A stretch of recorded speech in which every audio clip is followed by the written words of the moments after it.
Hello friends, പുതിയൊരു വീഡിയോയിലേക്ക് സ്വാഗതം. നമ്മുടെ സബ്സ്ക്രൈബർ ചോദിച്ചൊരു ചോദ്യമാണ്, എങ്ങനെയാണ് നമുക്ക് ആഡ്സെൻസിൽ അഡ്രസ്സ് എല്ലാം ചേഞ്ച് ചെയ്യുക എന്നത്.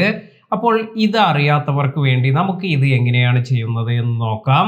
വളരെ ഈസിയായി നിങ്ങൾക്ക് ഇതെല്ലാം ചേഞ്ച് ചെയ്യാൻ സാധിക്കും. നിങ്ങൾക്ക് നെയിമിൽ എന്തെങ്കിലും മാറ്റമുണ്ടെങ്കിൽ, അതായത് നിങ്ങൾ US ടാക്സ് ഫോം എല്ലാം കൊടുക്കുമ്പോൾ നിങ്ങൾക്ക് നിങ്ങളുടെ ആഡ്സെൻസ് അക്കൗണ്ടിലെ നെയിമുമായി മാച്ച് ചെയ്യുന്നില്ലെങ്കിൽ, ഇത്തരത്തിലുള്ള സാഹചര്യത്തിലെല്ലാം നിങ്ങൾക്ക് നെയിം എല്ലാം ആഡ്സെൻസിൽ ചേഞ്ച് ചെയ്യണമെങ്കിൽ ഇതിലും നിങ്ങൾക്ക് ഈ ഒരു മെത്തേഡ് തന്നെ യൂസ് ചെയ്യാം. ഇതിനായി ആദ്യം നമ്മൾ ചെയ്യേണ്ടത് ഗൂഗിൾ ആഡ്സെൻസ് ഓപ്പൺ ചെയ്യുക. അതിനുശേഷം നമ്മുടെ ID യൂസ് ചെയ്ത് ഇതിൽ സൈൻ ഇൻ ചെയ്യുക. ഇപ്പോൾ ഇപ്രകാരം എൻ്റെ അക്കൗണ്ടിലേക്ക് സൈൻ ഇൻ ചെയ്തിട്ടുണ്ട്. അതിനുശേഷം നമ്മൾ പോകേണ്ടത് ഇവിടെ വന്നിരിക്കുന്ന ഈ പേയ്മെന്റ് എന്ന ഓപ്ഷനിലാണ്. അതിനുശേഷം പേയ്മെന്റ് ഇൻഫോ എന്നൊരു ടാബ് ലഭിക്കും. അപ്പോൾ ഇതിൽ ക്ലിക്ക് ചെയ്യുക. ഇനി നിങ്ങൾ ഇത് സ്ക്രോൾ ചെയ്ത് താഴേക്ക് വരുമ്പോൾ നിങ്ങൾക്ക് ഇവിടെ മാനേജ് സെറ്റിംഗ്സ് എന്നൊരു ഓപ്ഷൻ ലഭിക്കും. ഇതിൽ ക്ലിക്ക് ചെയ്യുക. ഇവിടെ വീണ്ടും സ്ക്രോൾ ചെയ്ത് താഴേക്ക് വരുമ്പോൾ നിങ്ങൾക്ക് ഇവിടെ നെയിം എന്ന് കാണാം. ഇവിടെ നിവേദ് എ എന്ന് കൊടുത്തിട്ടുണ്ട്.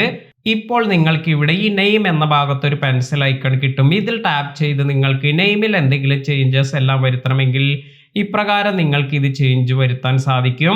ഇനി നിങ്ങൾക്ക് അഡ്രസ്സ് എല്ലാമാണ് മാറ്റേണ്ടതെങ്കിൽ ഇവിടെ നിങ്ങൾക്ക് കാണാം, എനിക്ക് എൻ്റെ ആഡ്സെൻസിൽ കൊടുത്തിരിക്കുന്ന നെയിം നിവേദ് എ എന്നാണ്. അതുപോലെ ഞാൻ ഇവിടെ US ടാക്സ് ഫോമിലും നിവേദ് എ എന്ന് തന്നെയാണ് കൊടുത്തിരിക്കുന്നത്. അപ്പോൾ എപ്പോഴും നിങ്ങളുടെ ആഡ്സെൻസ് അതുപോലെ US ടാക്സ് ഫോം ഇതെല്ലാം തന്നെ നെയിം ഒരുപോലെ ആയിരിക്കാൻ ശ്രദ്ധിക്കുക. ഉദാഹരണമായി ഞാൻ ഇവിടെ നിവേദ് ആക്കപ്പറമ്പിൽ എന്നാണ് കൊടുക്കുന്നത് എന്ന് കരുതുക. അതായത് എൻ്റെ ഫുൾ നെയിം എല്ലാം കൊടുക്കുന്നു. എന്നാൽ ഇവിടെ നിവേദ് എ എന്ന് കൊടുക്കുമ്പോൾ ഇത് രണ്ടും കൂടി മാച്ച് ആവാനുള്ള സാധ്യതയില്ല. അതിനാൽ തന്നെയാണ് ഇത്തരത്തിൽ നമ്മൾ ഈ രണ്ട് ടൈപ്പിലെല്ലാം കൊടുക്കാതിരിക്കുക. അതിനാൽ തന്നെ നിങ്ങളുടെ സപ്പോർട്ടിംഗ് ഡോക്യുമെന്റിലുള്ള നെയിം തന്നെ ആയിരിക്കണം നിങ്ങൾ ഇവിടെ കൊടുക്കേണ്ടത്. ആഡ്സെൻസ് അതുപോലെ നിങ്ങൾ ID വെരിഫിക്കേഷൻ എല്ലാം യൂസ് ചെയ്തിരിക്കുന്ന ഡോക്യുമെന്റിലുള്ള അതേ നെയിം തന്നെ നിങ്ങൾ ഇവിടെ സിമിലറായി ഇവിടെ രണ്ട് ഭാഗത്തും കൊടുക്കാൻ ശ്രദ്ധിക്കുക. ഇനി നിങ്ങൾക്ക് അഡ്രസ്സിൽ നിങ്ങൾക്ക് എന്തെങ്കിലും പ്രശ്നമെല്ലാം തോന്നിയെങ്കിൽ എങ്ങനെയാണ് ഈ അഡ്രസ്സ് എല്ലാം ചേഞ്ച് ചെയ്യുന്നത് എന്ന് നോക്കാം. ഇതിനായി നമുക്ക് ഇവിടെ അഡ്രസ് ടാബ് വന്നിട്ടുണ്ട്.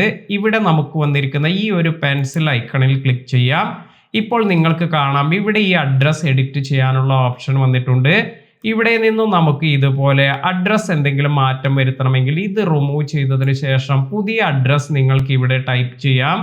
ഇപ്പോൾ അഡ്രസ് 1, അഡ്രസ് 2, അതുപോലെ നിങ്ങളുടെ സിറ്റി, പോസ്റ്റൽ കോഡ്, അതുപോലെ സ്റ്റേറ്റ്, ഇത്തരത്തിൽ നിങ്ങൾക്ക് ഫോൺ നമ്പർ, ഈ ഡീറ്റെയിൽ എല്ലാം നിങ്ങൾക്ക് ഇവിടെ ആഡ് ചെയ്യാം. അതിനുശേഷം നിങ്ങൾക്ക് ഇത് സേവ് ചെയ്യുകയാണെങ്കിൽ ഇത്തരത്തിൽ നിങ്ങൾക്ക് ഈ അഡ്രസ്സ് എല്ലാം ചേഞ്ച് ആയി കിട്ടുന്നതാണ്.